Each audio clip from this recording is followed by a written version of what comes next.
Everyone, good morning. आप देख रहे हो 8th क्लास की साइंस और जिसमें हम 13 चैप्टर के शॉर्ट नोट्स कर रहे हैं। ठीक है, 13 चैप्टर जो है हमारा है साउंड को समझने की कोशिश करेंगे।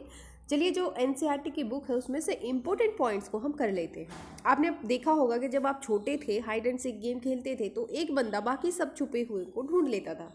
कैसे? उनकी साउंड से, जिधर से आवाज़ आती है वो उसी तरफ चला जाता था। इसलिए क्या होता है, जो साउंड होती है बहुत ही ज़्यादा इंपॉर्टेंट रोल प्ले करती है हमारी लाइफ में। किस तरह से साउंड प्रोड्यूस करती है, किस तरह से ये एक जगह से दूसरी जगह ट्रैवल करती है और हम किस तरह से सुन सकते हैं, ये सब हम इस चैप्टर में सीखेंगे। साउंड जो है, कुछ साउंड दूसरी साउंड से अलग होती है। जैसे इनकी साउंड सबने आपने सुनी होगी, तबला की, सितार की, फ्लूट की, हारमोनियम की। तो ये हमारे म्यूजिकल इंस्ट्रूमेंट्स हैं, इनसे साउंड निकलती है। किस तरह से निकलती है वो भी हम इस चैप्टर में सीखेंगे। 13.1 है, sound is produced by vibrating body. जो भी कोई बॉडी होती है जो वाइब्रेट करती है, बार बार हिलती है, उससे साउंड प्रोड्यूस करती होती है। ठीक है, तो देखिए जिस तरह से इस बच्चे ने इस पतीले को मारा, ठीक है, जैसे ही इसने यूटेंसिल को स्ट्राइक किया तो वो वाइब्रेट कर रही है। किस तरह से? उसमें जो मोमेंट है वो क्या करती है, साउंड निकालती है। ठीक है, और वो आपको सुनाई भी पड़ती है। अब जैसे आपने इस रबड़ को इस तरह से दो पेंसिल से बांध लिया, उस रबड़ को, इलास्टिक को आपने खींचा तो वो बार बार मूव करेगा। वो क्या करेगा? साउंड प्रोड्यूस करेगा। तो मूव करती हुई बॉडी, कोई भी वाइब्रेट करती हुई बॉडी जो है वो साउंड प्रोड्यूस करती है। अब वाइब्रेशन क्या होता है? To and fro and back and forth, आगे पीछे दाएं बाएं जो भी मूवमेंट होती है बार बार, वो वाइब्रेशन कहलाती है। समझ गए? वाइब्रेशन क्या होता है? To and fro, back and forth motion जो होता है किसी भी ऑब्जेक्ट का, वो वाइब्रेशन कहलाता है। नेक्स्ट पॉइंट है, vibrating plate produce waves in water.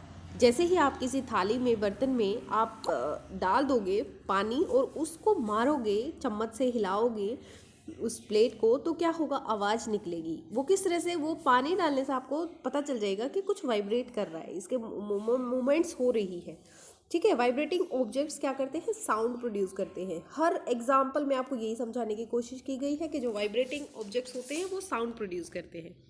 Musical instrument जो होते हैं, आपने देखे हैं पहले डायग्राम में, तो आपको ये बताना है कि उसमें वाइब्रेटिंग ऑब्जेक्ट्स कौन से होते हैं।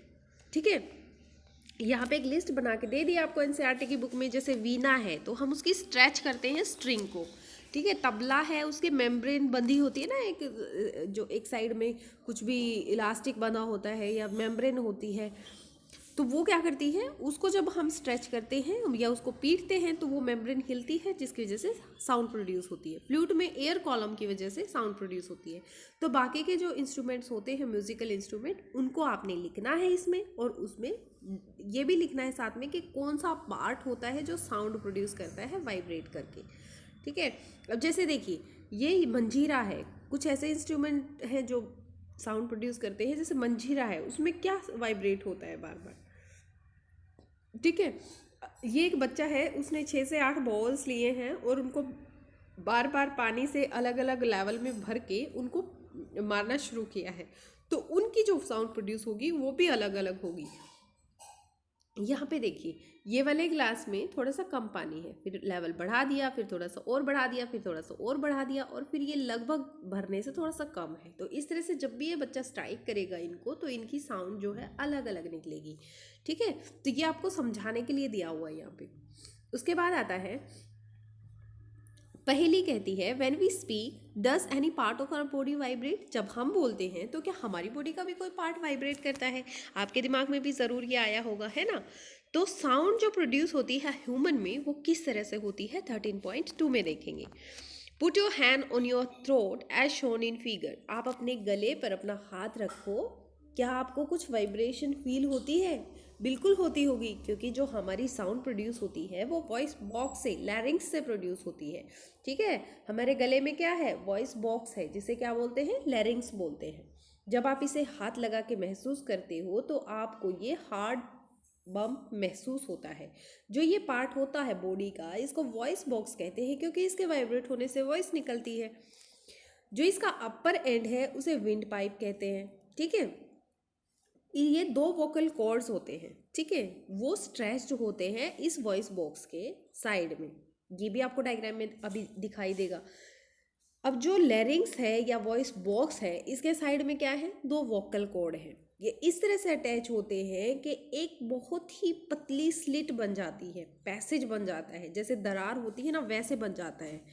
तो वो एयर को अपने अंदर से पास करता है।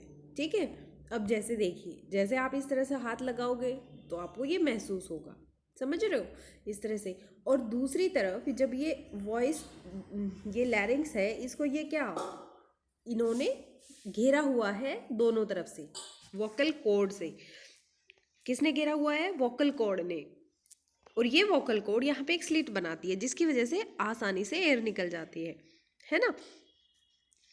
तो क्या है, when the lungs forces air through the slit the vocal cord vibrate. जब लंग्स से, हमारे फेफड़ों से जब हवा आती है तो क्या होता है कि वो इन वोकल कॉर्ड से निकलती है और वाइब्रेट होते हैं हमारे वोकल कॉर्ड। ठीक है, musical muscles attach to the vocal cord can make the cords tight और लूज। जब मसल्स अटैच होती हैं इस वोकल कॉर्ड से तो ये टाइट और लूज हो सकती हैं। ठीक है, देखिए जैसे ही आपको पानी का एग्जाम्पल मैं लेती हूँ। ठीक है, पाइप होती है पतली सी, तो उसमें से क्या होता है, हम उसे दबाने की कोशिश करते हैं। जो आगे वाला होल है वो हम उसको इतना प्रेस कर लेते हैं कि इतना सा खुला रहे, तो क्या है, पानी दूर तक जाता है। ठीक है, तो इसी तरह से जो हमारी विंड पाइप होती है, जो हमारी लैरिंग्स होती है, उसमें वोकल कॉर्ड लगे हुए हैं। वोकल कॉर्ड उसमें से एक पतला सा छिद्र छोड़ते हैं, तो जो फेफड़ों से हवा आई तो उस छिद्र से आसानी से निकलेगी। अब जो हवा निकलेगी तो उसके वजह से आवाज़ हमें सुनाई देगी, तो उसके वाइब्रेशन से आवाज़ निकल रही है। इसलिए भगवान ने क्या किया है कि वो स्लिट बनाई है बीच में, नहीं तो हमारी विंड पाइप तो इतनी भी हो सकती है, ज़्यादा चौड़ी भी हो सकती है। ठीक है, इस तरह से हमें प्रोटेक्शन मिल रही है ताकि जब हम खाना खाएं तो वो खाने की नली से दूसरी साइड ना जाए। ठीक, समझ गए। उसके बाद आता है कि when the vocal cord are tight and thin, जब ये टाइट हो जाती है और पतली हो जाती हैं तो हमारी जो वॉइस की क्वालिटी है वो भी डिफरेंट हो जाती है, अलग हो जाती है। समझ गए। अब जैसे इस बच्चे ने ये 2 रबड़ की स्ट्रिप्स ली और इनके बीच में से हवा मारनी शुरू की तो आवाज़ निकली। इस तरह से जो साउंड होती है वो प्रोड्यूस होती है। उसके बाद आता है vocal cord in man is about 20 mm long. जो ह्यूमन बीइंग में जो मैन होता है उसका वोकल कॉर्ड 20 mm लॉन्ग होता है, लेकिन जो वुमेन होती है उसमें 5 mm शॉर्टर होता है। ठीक है, अब चिल्ड्रंस में तो ये और भी छोटा होगा। ठीक है, तो यही रीज़न होता है कि जो वॉइस होती है मैन की, वुमेन की और चिल्ड्रन की वो अलग अलग होती है। आप अपनी जो एनसीईआरटी की बुक है उसमें निशान लगा सकते हो या वैसे याद कर सकते हो कि जो वोकल कॉर्ड मैन का होता है वो 20 mm लॉन्ग होता है और वुमेन का होता है 5 mm छोटा होता है, चिल्ड्रन का और भी छोटा होता है। और यही वजह होती है वोकल कॉर्ड के छोटे बड़े होने की वजह से जो आवाज़ होती है आदमी, औरत और बच्चों की वो अलग अलग हो जाती है। तो इसमें से क्वेश्चन आएगा तो आप कर दोगे, है ना। Sound need a medium for propagation. हमेशा साउंड को एक मीडियम की ज़रूरत होती है। ठीक है, इसको हम कैसे समझेंगे, इसको एक एक्टिविटी से समझेंगे।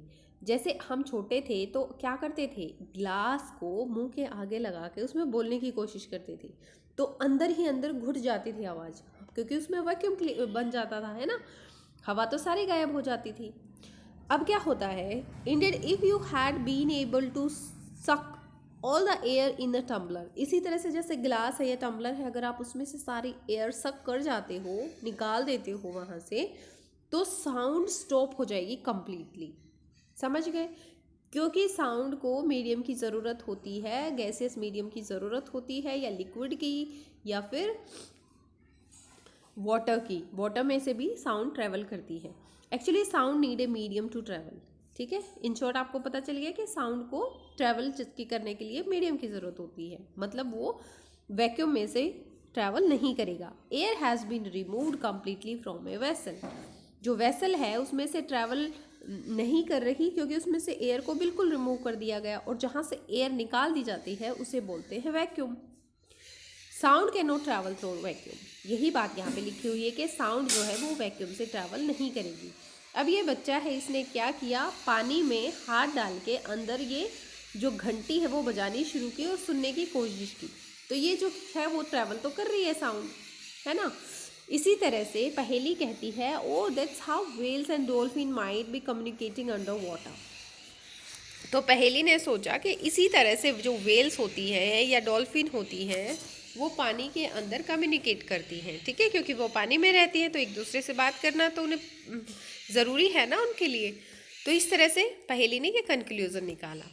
अब जो बच्चे हैं, जैसे टेबल है, ठीक है, तो उस टेबल पे एक साइड से उन्होंने मारना शुरू किया, दूसरे ने दूसरी साइड पे कान लगा लिया।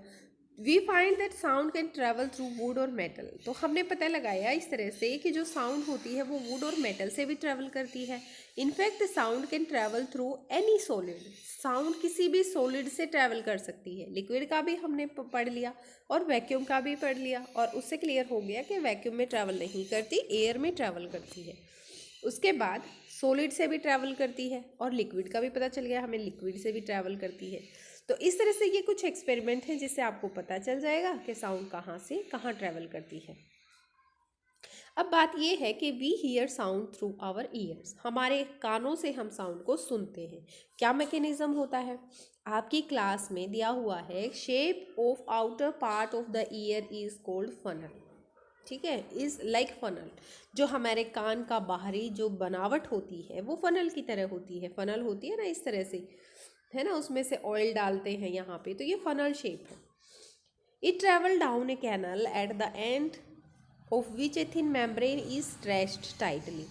ये क्या करती है? कैनल से डाउनवर्ड ट्रैवल करती है, जो कि एक मेम्ब्रेन के पास चली जाती है, जिसे ईयर ड्रम कहते हैं, ठीक है। फनल ने कलेक्ट की साउंड, फिर ये कैनल से एक जो पाइप टाइप होती है उससे ये ट्रैवल करती है दूसरे एंड पे। वहाँ पे एक थिन मेम्ब्रेन होती है स्ट्रेच्ड, जिसको बोलते हैं ईयर ड्रम। तो ये इम्पोर्टेंट फंक्शन परफॉर्म करती है ये वाली ईयर ड्रम। इसको समझने के लिए, इस ईयर ड्रम की फंक्शनिंग को समझने के लिए, let us build a tin can model of a ear drum. हम एक टिन को बनाते हैं जो ईयर ड्रम की तरह काम करेगा। यहाँ पे एक बच्चे ने क्या है, एक बॉटल से एक मेम्ब्रेन को बांध दिया। ये ईयर ड्रम का काम कर रही है। जो ये मेम्ब्रेन है वो मेम्ब्रेन का काम कर रही है, और उसके ऊपर उसने कुछ गेहूं के या किसी चीज़ के दाने डाल दिए। अब नीचे से उसने हवा मारी तो ये क्या है, वाइब्रेट करना शुरू कर देंगे। इसी तरह से हमारी मेम्ब्रेन जो है वो काम करती है। The ear drum is like a stretched rubber sheet. जो ईयर ड्रम होती है वो जो रबर शीट होती है जिसको हम खींच देते हैं, उसकी तरह काम करती है। Sound vibrations make the ear drum vibrate. जो साउंड वाइब्रेट कर रही है उसकी वजह से ईयर ड्रम वाइब्रेट करता है, ठीक है। साउंड चली गई ना हमारी एक फनल से, फिर एक कैनल से, और हमारे ईयर ड्रम पे। अब वो ईयर ड्रम जो वाइब्रेट कर रहा है वो इनर ईयर में वाइब्रेशंस को भेज देगा, ठीक है। कहाँ से कहाँ पे वाइब्रेशंस जा रही हैं? इनर ईयर में। From there the signal goes to the brain. यहाँ से सिग्नल जा रहे हैं हमारे दिमाग के पास। फिर क्या होता है? पहली कहती है, we must never put a sharp pointed और hard thing into our ear. जब आप छोटे थे तो बड़ों ने ज़रूर कहा होगा कि कान में पेंसिल मत डालो, कान में कोई और चीज़ ना डालो नुकीली, क्योंकि उससे हमारे कान के पर्दे फट जाएंगे, ठीक है। वो पर्दे क्या होते हैं? वो यही टिम्पैनिक मेम्ब्रेन होती है या ईयर ड्रम होता है, जो डैमेज हो सकता है। It can damage the ear drum, जिसकी वजह से आपकी जो मेम्ब्रेन है, जो ईयर ड्रम है, वो डैमेज हो सकता है, और जिसकी वजह से आपको सुनने में दिक्कत हो सकती है। अब बात करते हैं एम्पलीट्यूड, टाइम पीरियड और frequency of a vibration. Amplitude कितना है, टाइम पीरियड कितना है, फ्रीक्वेंसी कितनी है। We have learned that the to and fro motion of an object is known as vibration. हमें पता है कि इस तरह से आगे पीछे का जो हिलना होता है किसी ऑब्जेक्ट का, उसको वाइब्रेशन कहते हैं। This motion is also called oscillatory motion. इसको ऑसिलेटरी मोशन भी कहते हैं। You have already learned in earlier classes about the oscillatory motion and its time period. आपने छोटी क्लासेस में पढ़ा होगा कि oscillatory motion क्या होता है, इसका टाइम पीरियड क्या होता है। Number of oscillations per second is called frequency of oscillation. Frequency कैसे निकालते हैं? Number of oscillations divided by time period. Second में जो टाइम पीरियड है उससे उसकी फ्रीक्वेंसी निकल आएगी। Frequency is expressed in hertz. जो फ्रीक्वेंसी है उसको एक्सप्रेस करते हैं हर्ट्स में, और इसका सिंबल होता है HZ, ठीक है। Frequency of 1 hertz is 1 oscillation per second. जो फ्रीक्वेंसी होती है 1 हर्ट्स की, उसमें क्या होता है? एक ऑसिलेशन होता है 1 सेकेंड में। क्लियर हो गया? ऑसिलेशंस को कैसे निकाल सकते हैं, ऑसिलेशंस की फ्रीक्वेंसी को कैसे निकाल सकते हैं, फ्रीक्वेंसी को निकालने के लिए नंबर ऑफ ऑसिलेशंस पर सेकंड, ठीक है, उसको हर्ट्ज में डिनोट करते हैं। और फ्रीक्वेंसी जो है, फ्रीक्वेंसी 1 हर्ट्ज पर ऑसिलेशन जो होता है, 1 ऑसिलेशन पर सेकंड जो होता है वो 1 हर्ट्ज के बराबर होता है, ठीक है। कैसे करोगे इसको, 1 hertz is equal to 1 oscillation, यहाँ पे ऑसिलेशन आ जाएगा और यहाँ पे सेकंड आ जाएगा, तो ये किसके बराबर हो गया, 1 हर्ट्ज के बराबर हो गया, 1 ऑसिलेशन पर second. If the object oscillates 20 times in 1 second, अगर कोई ऑब्जेक्ट 20 बार ऑसिलेट कर रहा है, it would be it's what would be it's frequency, तो इसकी फ्रीक्वेंसी क्या होगी ये आपने बतानी है। एम्पलीट्यूड क्या होता है, amplitude and frequency are 2 important property of sound, इसमें कंफ्यूज नहीं होना है, एम्पलीट्यूड भी साउंड की प्रॉपर्टी है, फ्रीक्वेंसी भी साउंड की प्रॉपर्टी है। We can differentiate sound on the basis of their amplitudes and frequency, हम डिफरेंशिएट कर सकते हैं साउंड को उसके एम्पलीट्यूड पे और उसकी फ्रीक्वेंसी पे। लाउडनेस एंड पिच, ये क्या होता है, लाउडनेस और पिच क्या अलग अलग चीज़ें होती हैं। देखिए, loudness of sound is proportional to the square of its amplitude, जो लाउडनेस होती है वो किसके बराबर होती है, इस तरह से लिखो, loudness is proportional to square of amplitude, ठीक है, जितना एम्पलीट्यूड होगा उसके स्क्वायर के बराबर होगा, of the vibrations producing the sound. For example, जैसे कि if the amplitude become twice, अगर आपकी एम्पलीट्यूड डबल हो जाती है, loudness increase by the factor of 4, तो इसकी लाउडनेस कितनी हो जाएगी, एम्पलीट्यूड के डबल होने से लाउडनेस 4 जो है इंक्रीज हो जाएगी फैक्टर ऑफ 4 से। Loudness is expressed in unit called decibel, जो भी लाउडनेस होती है उसको डेसिबल में एक्सप्रेस करते हैं, ठीक है। 2 चीज़ें पता चल गई आपको। अब देखिए, जो नॉर्मल हम सांस लेते हैं उसकी लाउडनेस कितनी होती है, 10 डेसिबल, जो नॉर्मल हमारी बातें होती हैं वो 60 डेसिबल पे होती है, और जो फैक्ट्री होती है उसकी लाउडनेस कितनी होती है, 80 डेसिबल होती है, ठीक है। तो जो सॉफ्ट विस्पर होती है, जो हम कान में फुसफुसा के बात करते हैं, वो 30 डेसिबल होती है, और ट्रैफिक की जो लाउडनेस होती है वो 70 होती है, मतलब हमारी जो फैक्ट्री है लगभग उसके बराबर होती है। तो देखिए कितना ज़्यादा नुकसान हो सकता है उसकी लाउडनेस की वजह से। Above 80 decibel the noise become physically painful, इससे ज़्यादा अगर लाउडनेस हो जाएगी 80 से ज़्यादा, तो फिजिकली पेनफुल हो जाएगी, हमारे लिए नुकसानदायक हो जाएगी। Loudness of sound depend on it's amplitude, जो साउंड की लाउडनेस होती है वो इसके एम्पलीट्यूड पे डिपेंड करती है। When the amplitude of vibration is large, जब एम्पलीट्यूड ज़्यादा हो जाती है, साउंड प्रोड्यूस इज लाउड, जब एम्पलीट्यूड ज़्यादा है तो उसकी जो साउंड प्रोड्यूस होगी वो भी लाउड हो जाएगी। When the amplitude is small, the sound produced is feeble, जब एम्पलीट्यूड स्मॉल हो जाएगी तो साउंड भी फीबल हो जाएगी, ठीक है। तो इस तरह से एम्पलीट्यूड और जो साउंड की लाउडनेस है वो डिपेंड करती है। Compare the sound of A baby with that of an adult, baby की और एडल्ट की साउंड को अगर हम कंपेयर करेंगे तो हमें क्या मिलेगा, the frequency determine the shrillness और पिच ऑफ ए साउंड, जो फ्रीक्वेंसी होती है वो क्या डिटरमाइन करती है, उसकी पिच को, साउंड को, जो साउंड की पिच होती है उसको डिटरमाइन करती है। अगर फ्रीक्वेंसी वाइब्रेशन की ज़्यादा है तो हम कह सकते हैं कि उसकी पिच जो है वो भी ज़्यादा है, समझ गए। अगर फ्रीक्वेंसी वाइब्रेशन की ज़्यादा है तो हम कह सकते हैं उसकी श्रिल और या पिच जो है वो ज़्यादा है। अगर फ्रीक्वेंसी वाइब्रेशन की कम है तो हम कह सकते हैं कि साउंड की पिच जो है वो भी कम है, ठीक है। ज़्यादा वाइब्रेशन ज़्यादा pitch, lower vibration lower pitch, ज़्यादा फ्रीक्वेंसी ज़्यादा pitch, low frequency low pitch, समझ गए। So a drum vibrates with low frequency, जब भी ड्रम वाइब्रेट करता है तो उसकी फ्रीक्वेंसी लो होती है, इसीलिए जो हमारी विसल होती है उसकी ज़्यादा फ्रीक्वेंसी होती है, therefore producing a sound of higher pitch, इसलिए जो विसल की जो पिच होती है वो ज़्यादा होती है। A bird make a high pitched sound whereas a lion make a low pitch sound, ठीक है। बर्ड की वाइब्रेशंस जो होती है वो ज़्यादा होती हैं, इसलिए उनकी साउंड जो है वो हाई पिच्ड होती है, और लायन की वाइब्रेशंस जो है वो कम होती है, तो इसलिए उसकी लो पिच की साउंड होती है। Voice of a women has a higher frequency and is shriller than that of a man. जो वॉइस होती है औरत की वो हाई फ्रीक्वेंसी की होती है और इसलिए उसकी पिच भी ज़्यादा होती है। ऑडिबल एंड इनऑडिबल साउंड, इसमें से क्वेश्चन मैंने कई बार देखा है। जो साउंड में ऑडिबल साउंड कौन सी होती है और इनऑडिबल कौन सी होती है।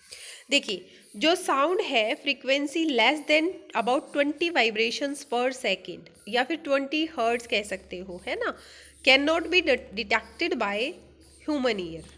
जो इंसान का कान है वो 20 वाइब्रेशंस को या फिर 20 जो हर्ट्ज में हमने तो फ्रीक्वेंसी को हर्ट्ज में लिखा था।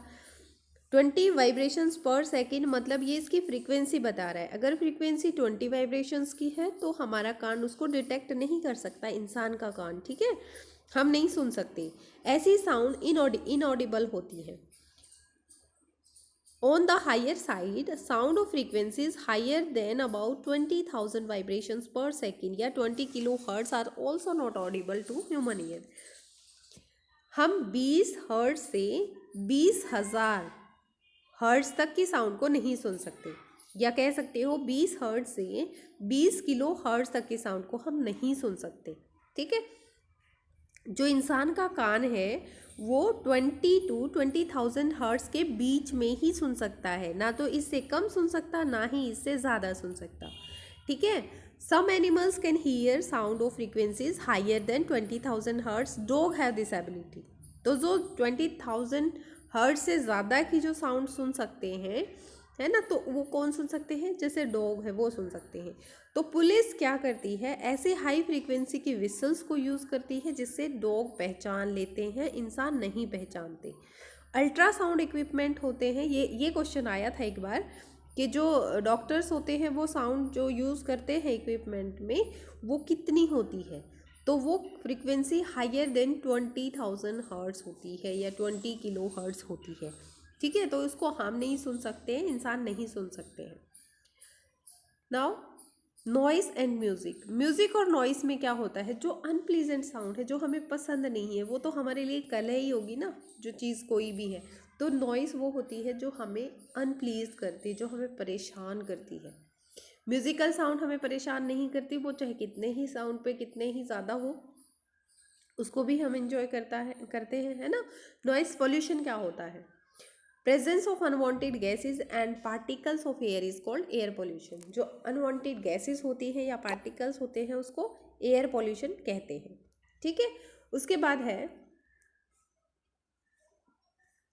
देखिए, जो साउंड होती है जिसकी वजह से ज़्यादा साउंड सुनने की वजह से क्या हो सकता है, हमें सोया नहीं जाता हमसे, हमें टेंशन हो जाती है, ब्लड प्रेशर बढ़ जाता है, एंग्जाइटी हो जाती है और बहुत सारे हेल्थ डिसऑर्डर्स भी होते हैं, ठीक है। किस तरह से हम नॉइस पॉल्यूशंस को कम कम कर सकते हैं ये बताना है आपको, ठीक है। तो हमें एयरक्राफ्ट इंजन लगाने चाहिए, ट्रांसपोर्ट व्हीकल्स में क्या लगाने चाहिए, एयरक्राफ्ट व्हीकल्स, इस तरह के एग्जांपल दे सकते हैं वो। इंडस्ट्रीज जो होती है उसमें मशीन्स, होम अप्लायंसेस में हम ये एयरक्राफ्ट इंजन लगा सकते हैं। नॉइस प्रोड्यूस होती है ना इंडस्ट्रीज में ज़्यादा, तो उनको हम ऐसे एरिया पे लगा सकते हैं जहाँ पे हमारे रेजिडेंशियल एरिया ना हो। ऑटोमोबाइल्स में हॉर्न का कम से कम इस्तेमाल करके हम ये कर सकते हैं। घर में टीवी और म्यूज़िक सिस्टम की साउंड जो है वो कम करके सुन सकते हैं। और ज़्यादा से ज़्यादा पेड़ लगाएं रोड साइड पे, जिससे भी साउंड कम हो जाती है। हियरिंग इम्पेयरमेंट्स होती है जो बच्चों में कई में जन्मजात होती है, जो बर्थ से ही होती है, उसको जन्मजात हियरिंग इम्पेयरमेंट कहते हैं। तो ये ठीक की जा सकती है, जैसे उनको पढ़ाने के लिए क्या यूज़ करें, या तो हम उन्हें कुछ इंस्ट्रूमेंट्स ऐसे लगाएं उनके जिससे वो मदद मिल जाए उनको। अगर ऐसा नहीं होता है तो फिर हमें साइन लैंग्वेज का इस्तेमाल करना पड़ता है, उनको सिखानी पड़ती है ताकि वो कम्युनिकेट कर सके। ऐसे चिल्ड्रन कम्युनिकेट कर पाते हैं साइन लैंग्वेज से ईजीली, ठीक है। तो इसके साथ ही हमारा ये चैप्टर ख़त्म होता है यहाँ पे। आई होप आपको ये पसंद आया है। अगर पसंद आए तो लाइक ज़रूर कर दें और कमेंट बॉक्स में जाके बताएं कि आपको किस तरह से इसके क्वेश्चंस चाहिए, ऑब्जेक्टिव टाइप चाहिए या फिर आपको कुछ और, तो हम आपकी पूरी मदद करेंगे। लाइफ साइंस कैफ़े देखने के लिए आपका बहुत बहुत शुक्रिया। पढ़ते रहिए, आगे बढ़ते रहिए। इसी के साथ जय हिंद, जय भारत।